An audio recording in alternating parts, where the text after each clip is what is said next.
Hey guys, so today I will be doing something a little bit different. I will be ranking all of the possible 2024 Democratic candidates for president. This is based off of the assumption that Joe Biden, who will be 82 years old, will not be running for a second term. I mean, he could definitely still run, and of course, if he ran, he would be the incumbent president, and the Democratic Party would still, of course, nominate Joe Biden to a second term unless unless it's a complete disaster. But it's still very, very likely that if Joe Biden does run, he will be the nominee pretty easily. And so today I want to rank all of the possible 2024 Democratic candidates for president if Joe Biden announced that he's not probably going to run. And I think that there's a pretty high chance right now because the candidate that has the highest chance of winning the election overall in 2024 is actually Kamala Harris. So taking a look at this, I've already filled in all of these Z tier candidates. As you can see, they have no chance of winning, and I honestly don't know who half of them are. Not very exciting. Nobody really knows who they are, so I'm not going to go through these candidates that I've put in the Z tier. None of these people are going to be the Democratic candidate in 2024 or 2028 or at any time in the future. So taking a look at the candidates that we have down here, starting off with Joe Kennedy III. This is basically, I am ranking them based off of how well they would do in the primary. So Joe Kennedy III from Massachusetts, of course, he is related to John F. Kennedy and Robert F. Kennedy. So I don't know exactly where he falls in, but he's one of the descendants of those two. And Joe Kennedy, he was a representative from Massachusetts, and he ran against Ed Markey in the Democratic primary for the Senate seat for Massachusetts just in 2020, and of course he lost. It was the first time that a Kennedy had ever lost a statewide race in the state of Massachusetts, so that was pretty disappointing for him. So I'm going to have to put him in the D tier. I think that he wouldn't be the worst candidate, I would put in the F tier, but definitely he is not that great of a candidate, although he is a Kennedy. So I'm going to put Joe Kennedy III there in the D tier. Following that, you have Andrew Yang, who right now is actually running to become mayor of New York. Following Bill de Blasio, I think that Andrew Yang is probably going to win his mayoral race. So he coming in as a mayor, although a mayor has never been elected president, I think that he will do better than he did in 2020 just because he has a lot of pretty dedicated supporters. And in addition to that, he also has, once he's mayor, he will have experience, in public service, something that he did not have coming to the 2020 race. So I would actually put Andrew Yang up in probably the B tier as of right now. I think he would do all right, but really I don't think he's going to win. He might be a VP choice, but that's pretty unlikely. Cory Booker, he's just always been there. There's nothing too exciting about this guy, so I would just put him in F. I mean, there's nothing wrong with him. He just doesn't have the charisma or excitement that I think that, a candidate should have behind them if they want to successfully run for president. So that's why I would put Cory Booker in the F tier. Following that, Steve Bullock, he ran for senator for Montana in 2020. He is the former governor of Montana, and I think that he would do pretty poorly. He also ran for president in 2020, and he failed pretty badly. So I would put Steve Bullock along with Cory Booker there in the F tier. Following that, John Hickenlooper, he also ran for president. He failed. He is a former governor of Colorado, but he actually won his race against Cory Gardner in the 2020 Senate race in Colorado, so he is now a senator, John Hickenlooper. I don't think he would do as well as Yang, but I think that as a senator and someone who's able to win a race in 2020, I think he would do better than Joe Kennedy III.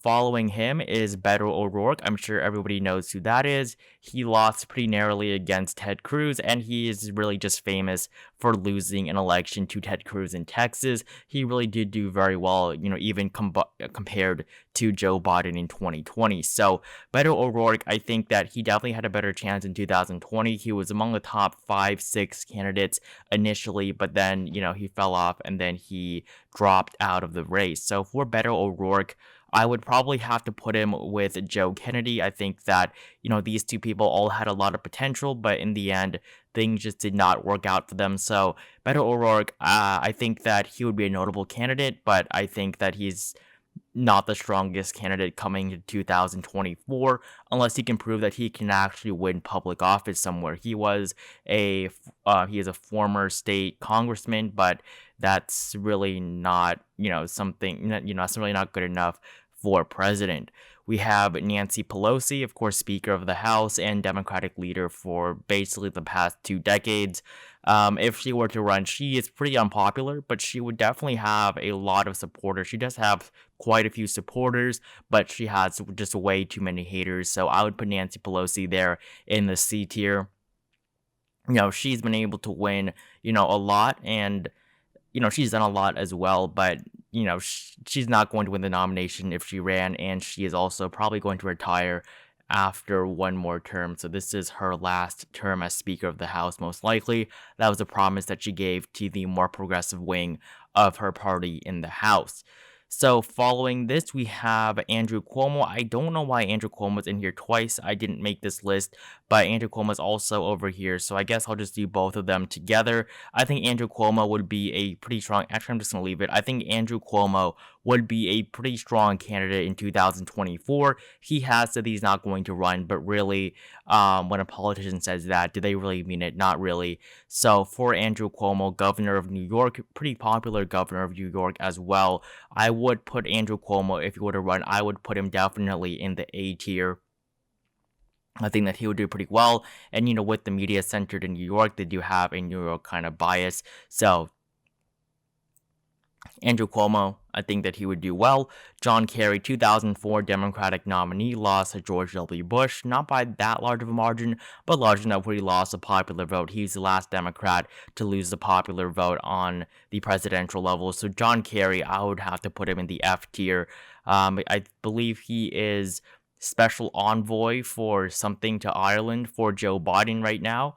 He was former Secretary of State. He's basically retired at this point. So John Kerry, I think, is not going to do, well at all in a primary.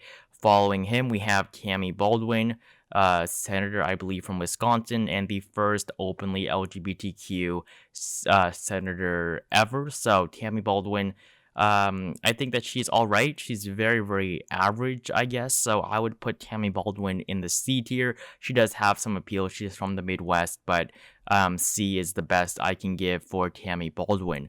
Following that, we have Al Gore. He was, of course, the presidential candidate in 2000. He lost a pretty controversial race against George W. Bush, of course, in 2000 with Florida.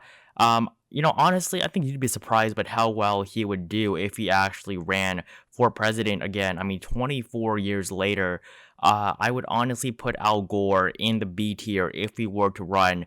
And of course, it's if he were to run. He's probably not going to run, but Al Gore, I think that if he runs, he would do very, very well in the primary. Whether or not he wins, I'm not, 100% on that, but I think that Al Gore would definitely do pretty well. Following this, we have Bernie Sanders. Of course, Bernie Sanders, we all know who that is, came in second 2016, 2020. And at this point, coming in second twice already, you literally have no chance at actually becoming the nominee in the future. That just doesn't happen. Second place nominees in a primary do not become the eventual nominee next time. That has never happened in the entire history of American politics. So I think that Bernie Sanders, I would put him probably in the B tier. He's a lot older. He has indicated that he's probably not going to run in 2024, but if he were to run, he would have a lot of support. Now, Mark Kelly, I think Mark Kelly can be a very good candidate. He, of course, was just elected to the Senate in 2020, defeating Martha McSally. So, from Arizona, I think that Mark Kelly would do pretty well in a primary. I would have to put him in the B tier, actually. He did pretty well, and I think that many people would support him. He's more of an outsider. Of course, he was a former astronaut, and he recently won a race in Arizona, which isn't the easiest thing to do as a Democrat. So next we have Gavin Newsom. He is probably the most average Democrat politician person you could possibly find. Governor of California, of course. I think that he would do all right. I would have to put Gavin Newsom probably in the either B or C tier. I would honestly put him in the B tier. There's a lot of people who would vote for him, and I think that he would do all right in a Democratic primary, especially coming from California, a lot of delegates there. Gretchen Whitmer, the governor of Michigan, she was criticized for her COVID-19 response. She did help Joe Biden quite a bit by endorsing him in the Michigan primary for the 2020 race. I think that Whitmer, being from the Midwest, she has a lot of appeal to certain demographics, and I would put Gretchen Whitmer probably as either C or B candidate, but I would have to put Whitmer there as a C candidate. I think she would do all right, but I don't think she has enough to win. Following that, we have Pete Buttigieg. He is going to be the Secretary of Transportation for the Biden administration. Either he has already been confirmed or he's going to be confirmed very, very soon. Hearings for him have already started. So for Pete Buttigieg, last time he did pretty well. Very, very well. He won the Iowa caucuses, and this time with experience in Biden's cabinet, I think Pete Buttigieg will probably do better. So I would actually put Pete Buttigieg in the A tier along with Andrew Cuomo. He would do all right, actually, in my opinion. And then now following Pete, we have Hillary Clinton. I'm just gonna put her in the F tier. I think Democrats are just over her. They nominated someone that, was so overconfident, but, they thought that she was going to win as well. But, I mean, she was pretty disappointing in 2016, so I don't see a repeat of her happening ever. And her popularity has not increased, either since her loss. And then we have Oprah Winfrey. I mean, really, if you think about it, people like Oprah Winfrey, Michelle Obama, they're pretty popular. But when they run, is it really that good of an idea? So I would put Oprah in the D tier. I think that she would do better than these four candidates in the F tier, but I don't think she would do that well. So I would have to put Oprah Winfrey in the D tier for now. Kyrsten Sinema, she is also from Arizona, another senator elected in 2018. I think that Kyrsten Sinema would be an alright candidate. I think that she would do pretty good. I would go as far as to putting her in the B tier. Winning a race in Arizona, I'm going to put her alongside Mark Kelly, the two Democratic senators from Arizona. So Kyrsten Sinema, I've put into the B tier. All right, now Elizabeth Warren. 2020 was really her chance. I don't think she's going to do well at all. I would probably have to put Elizabeth Warren in the C tier. I think that, she would make an impact on the race, but really, she's not going to win the race. Her time was 2020, and she kind of blew it. She surged way too early. So, Elizabeth Warren in the C tier. And next, we have Jimmy Carter, who is someone that I would personally love to see win the Democratic nomination, as long as he would survive. I mean, he is in his 90s, 96 years old. He is the oldest president, he's the oldest a president has ever been. And I think that nobody's going to vote for him just because how old he is. He really is pretty popular right now among Democrats. As president, of course, he was pretty unpopular, lost in a landslide to Ronald Reagan. But what he's done after his presidency, I think that should be something that's been that should be applauded for. And I think that Jimmy Carter, if he were to run, he would do pretty well. I would put him in the B tier, but that is just so unlikely that Carter is going to run for another term. All right, so next is Michelle Obama. She's not going to run. She's said that so many times, but we can always speculate if she were. A lot of people say they don't run and they end up running. So Michelle Obama, same with Oprah Winfrey. Like I said, it seems a good idea. It seems like a good idea on paper, but really when they run, are they really going to be as popular as they are now? I mean, she was a pretty good first lady, but as, president, is she really going to be as popular as a candidate? I don't think she's going to want to do that, but if she were to run, I think she would definitely have a pretty big impact and a lot of supporters. Of course, her popularity would die, but she would have a lot of supporters, which is why I would put Michelle Obama in the A tier.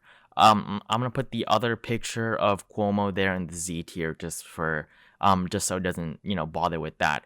So next we have Kamala Harris. I'm actually going to go with Tammy Duckworth. I'm going to go from right to left. So Tammy Duckworth, she, I think, would do pretty well. She is a war veteran from Iraq. She is a senator. from Illinois, and a lot of Democrats do like her, and I would personally have to put her in the B tier. I think she would do all right, but whether or not she has enough to win, that's something I'm pretty unsure about. But I would put Tammy Duckworth in the B tier, so senator from Illinois. And then following that, I'm gonna do Amy Klobuchar first. Amy Klobuchar, she is broadly well liked. I like her. She did okay. She did surprisingly well in the 2020 campaign. Of course, she never really had a chance. She wasn't close to winning, but she did much, much better than a lot of people expected. And I think that Amy Klobuchar, she would probably do better than Beto O'Rourke or Joe Kennedy. I would put her in the C tier. I mean, she was there until the end, basically until Super Tuesday. So I would put Amy Klobuchar in the C tier. Following that, we have Stacey Abrams. I think a lot of people do like her, especially Democrats. I really think she delivered those 2 seats in Georgia for Jon Ossoff and Raphael Warnock with what she's been doing. She, of course, lost very narrowly against Brian Kemp. So Stacey Abrams, I would have to put her in the A tier. She was a little bit too open about wanting to be vice president for Joe Biden. I definitely did not like that. But with the other stuff she's doing, I think Stacey Abrams will do pretty well. She just tried to sell herself way too much. And then finally, we have Kamala Harris. And there's nowhere else to put her but the S tier. I'm not her biggest fan. I don't have anything against her. I think that, someone else would probably be a better candidate. But Kamala Harris, if she were to run, she would pretty much do the best. I mean, vice presidents, as long as they run, they always do very, very well in primaries, as you saw with Al Gore. George H.W. Bush was a vice president. Richard Nixon, all of those people, they all do good as long as, Joe Biden's presidency isn't a complete disaster. So the incumbent vice president, Kamala Harris, I would put in the S tier. The A tier, we have Cuomo, Buttigieg, Obama, as well as Abrams. B tier, Yang, Gore, Sanders, Mark Kelly, Sinema, Newsom, Carter, Duckworth, and then we have these other candidates down there at the bottom. So that is it. This is my 2024 Democratic primary tier list as of right now, Monday, January 25th, 2021. So we'll see how these predictions stack up in the future. I don't have AOC on here. I didn't make this because I can't. So this was the best one I could find right now, and I'll do one for the GOP as well. And so yeah, thank you guys so much for watching this video. Make sure you like this video if you enjoyed it. Comment down below who you think is going to be the 2024 Democratic nominee, whether it's Joe Biden or if you think Joe Biden is not going to run and some other Democrat is going to be the nominee for president. Subscribe to my channel if you have not. I would really appreciate that. Again, thank you guys so much for watching, and I will see you guys in the next video.